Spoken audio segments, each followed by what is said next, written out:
Hello, this is Master Luke Chen.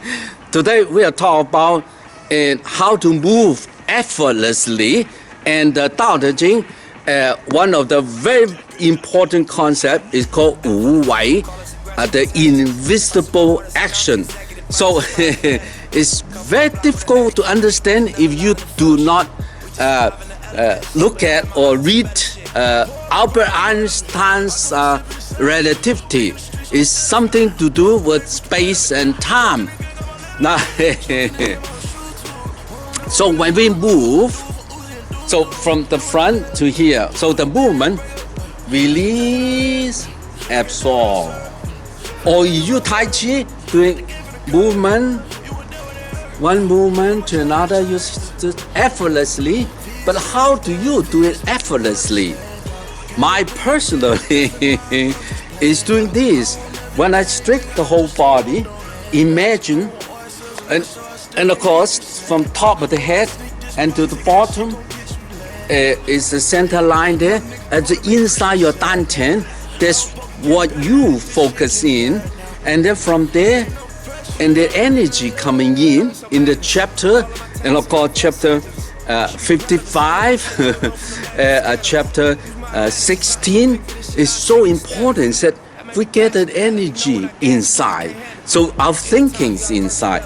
So the movement here, simple movement, release, absorb.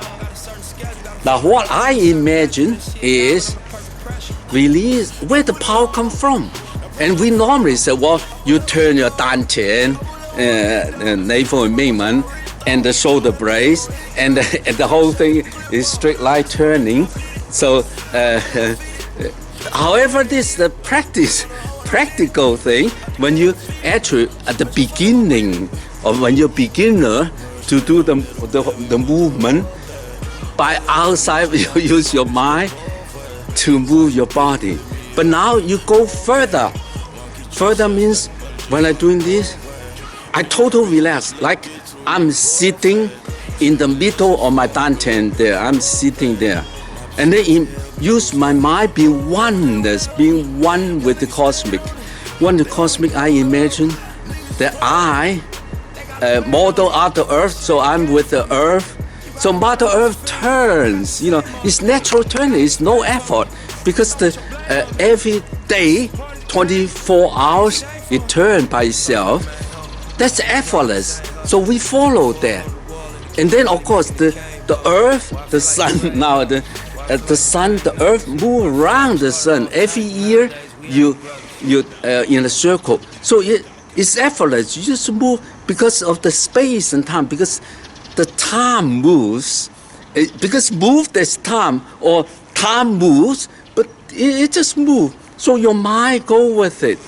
And then, then if you go further, if you look at the internet, some YouTube describing the scientific and how you imagine the 4 dimension, that means time involved. We normally think we see a 3-dimensional, a 2-dimensional world because we are 3-dimensional. We see everything is fixed. But if we use imagination through Tao Te Ching, we imagine we are in the 4th dimension and looking at the 3 dimension, then time is involved. So when I'm doing this, I imagine the earth and the sun move together. And then of course, when I'm going up, the sun moves along the space, that is the center of Milky Way. The whole thing just effortlessly. So my mind and expanding together.